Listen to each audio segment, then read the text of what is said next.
Como Israel realizou esse ataque ao Irã? Essa é a dúvida de todos, até dos Estados Unidos. Esse é um momento em que sou muito grata pela IA, pois ela conseguiu as imagens pra gente. E algo que eu não sei se minha mente consegue compreender totalmente, mas esse próximo vídeo é de deixar qualquer um de queixo caído. Vai mostrar o que aconteceu e como tivemos sucesso em uma das operações militares mais insanas de todos os tempos. E a verdade é que já disse isso várias vezes. Nós vivemos tantos eventos históricos, mas agora Khamenei está morto. Tanta coisa boa está acontecendo, os ataques são constantes e só aumentam. Estou comemorando e animada com isso. Isso significa que veremos o fim da República Islâmica, regime terrorista que aterrorizou o Oriente Médio por tanto tempo. Pessoal, assistam a esse vídeo fantástico. Antes, inscrevam-se no meu canal e no canal de IA que veremos agora. É incrível. Estamos aqui no Bushback tentando trazer, não sei, um pouco de energia melhor para o que está acontecendo nos eventos atuais e fazer frente à grande mídia, que é maligna e não deveria ter permissão para reportar da maneira que faz. Sejam bem-vindos, aproveitem e compartilhem isso com alguém se acharem útil. E vamos ver exatamente como tudo isso aconteceu. Como os Estados Unidos e Israel lançaram um ataque preventivo contra o Irã? Bem, eles usaram uma tática devastadora chamada Time on Target, com 2 porta-aviões e uma frota de destroyers. Calcularam tudo para que caças israelenses e mísseis de cruzeiro dos Estados Unidos atingissem os alvos no mesmo segundo. Israel busca assassinar Khamenei e a liderança máxima, enquanto os Estados Unidos atacaram alvos militares e industriais. Mas por que as defesas aéreas do Irã não se ativaram? Porque os Estados Unidos usam outro tipo de tecnologia, realizando guerra eletrônica por espaço, mar e ar. Eles cegaram o radar iraniano enquanto destroyers lançavam um enxame de mísseis de cruzeiro para destruir os sistemas antiaéreos, mas a guerra ainda não acabou. O Irã ainda possui milhares de mísseis balísticos e drones, atacando bases dos Estados Unidos e aliados no Oriente Médio. Agora, quase todos são alvos. Em 28 de fevereiro de 2026, os Estados Unidos e Israel lançaram uma grande ofensiva militar coordenada contra o Irã. As autoridades israelenses chamaram sua. É de enlouquecer. Tudo isso é simplesmente insano e incrível. E pessoal, esse vídeo é para os fãs de tecnologia. Não sou uma dessas pessoas, mas ainda acho isso incrível. Operação Ofensiva Rugido do Leão. Já a dos Estados Unidos foi chamada de Operação Fúria Épica. A mensagem do ataque de Israel e Estados Unidos foi clara. Não foi só demonstração de força, mas uma ação para assassinar o líder supremo do Irã, e não um ataque militar aleatório. O alvo final era o complexo do líder supremo, com mísseis lançados contra áreas sensíveis. Estamos falando especificamente sobre a região da Rua Universidade, o distrito Jamuri e perto da Rua Pastor. Se você conhece a cidade de Teherã, sabe exatamente o que isso significa. Essa zona não é apenas mais um bairro, é o verdadeiro centro nervoso do governo iraniano. Ela abriga os principais escritórios diários do Ayatollah Ali Khamenei. Mas aqui está o detalhe. As forças de defesa de Israel dizem que conseguiram pegá-lo. Militar iraniano afirma que Khamenei não estava nos escritórios quando os mísseis atingiram. O complexo pode ter sido destruído, mas o alvo fugiu. E neste momento, toda a região está prendendo a respiração, esperando para ver o que acontece a seguir. Mas relatos dizem que Israel afirma que o corpo de Khamenei foi encontrado e que sua morte está confirmada. Olha, isso agora é verdade, isso já foi confirmado. Ok, nós sabemos que ele não está mais entre nós. Se você está neste canal, com certeza já sabe disso. Aquela primeira onda, ela não se conteve, nem um pouco. Estamos falando de um ataque perfeitamente sincronizado e avassalador. O objetivo inteiro era cegar e incapacitar o regime de uma só vez. Primeiro, eles atingiram Karachi, destruindo completamente os centros industriais e aeroespaciais críticos. Depois, Teherã, a capital, foi abalada. Qualquer ilusão de segurança que eles tinham foi totalmente destruída. Eles foram além, atacaram Qom e lançaram ondas de choque no coração ideológico do país. Quem acompanha sabe o quanto aquela área é fortificada. No oeste, mísseis choveram sobre Kermanshah e neutralizaram os lançadores antes que os operadores pensassem em ligar os radares. E então tem Isfahan, a verdadeira joia da coroa dos programas nucleares e de drones deles. Vocês têm noção de quanta informação isso é, né? Tipo, a gente está vendo só como nomes, tipo, esse lugar, aquele lugar, mas cada um desses lugares é fortificado ao extremo. Eles têm tanta segurança, tantas capacidades de defesa, e são todos terrenos diferentes, locais diferentes, situações diferentes acontecendo, e mesmo assim a gente tinha informações sobre tudo isso, mesmo sendo fortemente defendidos. Não importava, apenas iluminava o céu à noite. Como Estados Unidos e Israel conseguiram atacar o Irã preventivamente? Primeiro, veja este mapa. Eles não dependeram só de bases locais, trouxeram 2 enormes cidades flutuantes para perto do Irã, no Mar da Arábia. O grupo de ataque do USS Abraham Lincoln avança pelo sul e leste, enquanto no leste do Mediterrâneo está o maior e mais novo navio, USS Gerald R. Ford. Enquanto os caças israelenses atravessavam todo o Oriente Médio para chegar ao espaço aéreo iraniano, o timing era absolutamente crítico. No momento em que esses caças das FDI chegaram aos seus alvos, os mísseis foram lançados. Isso nos leva à parte mais difícil da operação, a sincronização. Os planejadores militares usam a tática chamada hora sobre o alvo. Veja este mapa. Você tem mísseis sendo disparados de submarinos, mísseis de cruzeiro lançados de navios de escolta e cargas massivas lançadas por bombardeiros furtivos. Todos estão sendo lançados de locais completamente diferentes em horários totalmente distintos, mas aqui está a genialidade disso tudo. A máquina militar dos Estados Unidos foi coreografada para atingir Karaj, Teherã, Qom, Kermanshah e Isfahan, enquanto caças israelenses lançaram bombas guiadas ao mesmo tempo.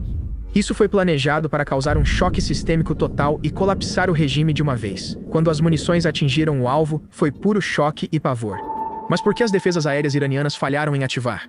Bem, para simplificar, as Forças Armadas dos Estados Unidos operam em um nível completamente diferente. Usando uma combinação altamente avançada de guerra eletrônica e operações cibernéticas, coordenadas do espaço até o solo, a coalizão conseguiu injetar dados falsos diretamente nas telas de radar iranianas.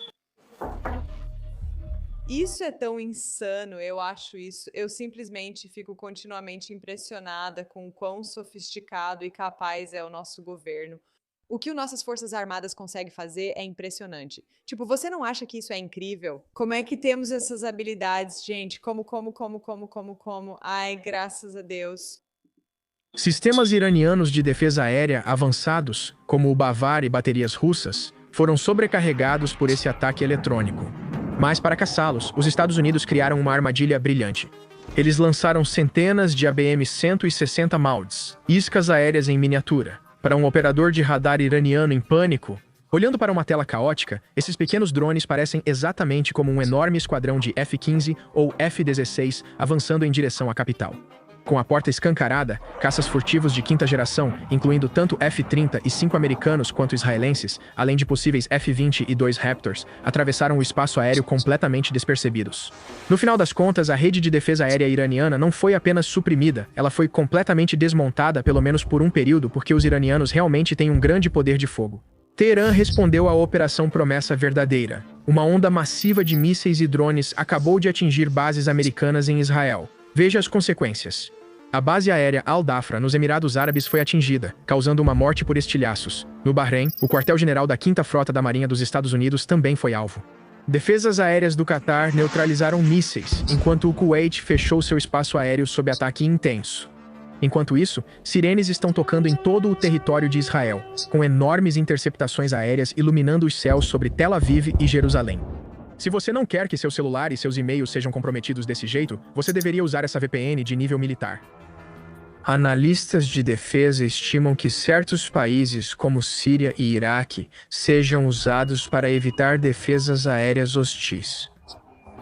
A distância real de voo para chegar ao centro do Irã é entre 1.500 e 2.000 quilômetros em cada trajeto. Essas rotas, apesar de diretas, demandariam planejamento complexo, cálculos de reabastecimento aéreo e coordenação. Aeronaves de ataque precisariam cruzar Jordânia, Síria e Iraque. A estratégia de Israel e dos Estados Unidos era atacar o Irã em 3 ondas. A primeira onda mirou lançadores de mísseis superfície-ar, radares e o quartel-general da defesa aérea iraniana em Teherã, Ilã e Cuzistão. A segunda onda mirou a destruição de mísseis balísticos e a terceira, as indústrias de fabricação militar. Arrombando a porta, o ataque começa não com aeronaves tripuladas, mas com precisão robótica vinda do mar. O objetivo é simples: cegar os olhos do inimigo, seus radares, e silenciar sua voz, seu comando e controle. No Golfo Pérsico e norte do Mar da Arábia, destroyers Arleigh Burke. Eu realmente acho isso difícil de compreender. Tipo, Você sabe quantos meses eles trabalharam nisso? Você sabe o quão sofisticados eles são? Meu Deus, é literalmente milagroso.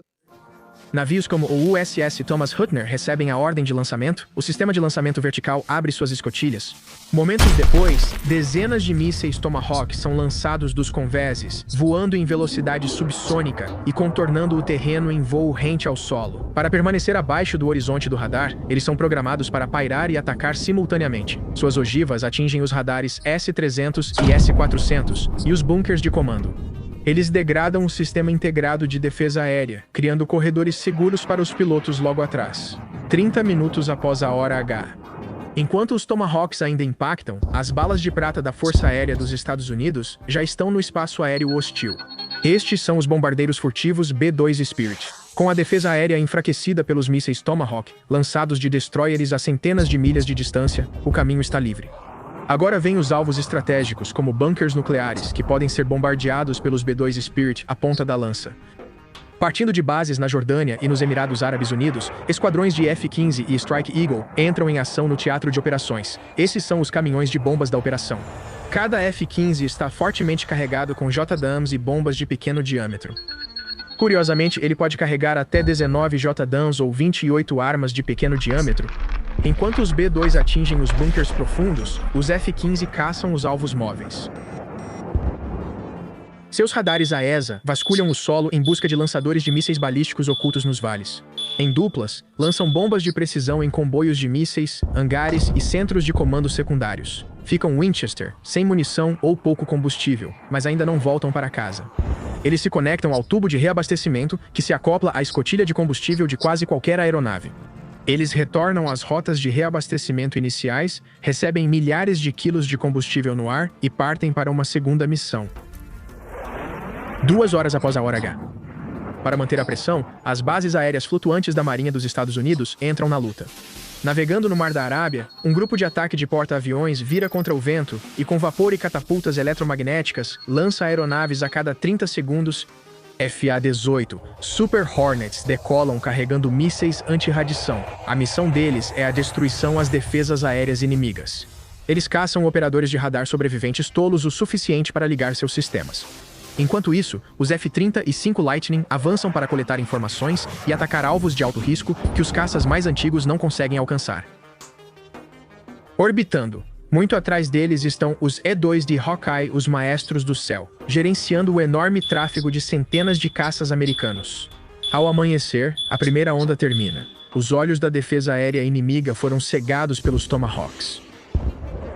O coração do programa nuclear foi destruído pelos B-2 e os membros das forças de mísseis foram cortados pelos F-15 e pelas aeronaves embarcadas. Nós fazemos vídeos originais do zero, então inscreva-se no canal e ative o sininho para receber mais vídeos. Quer dizer,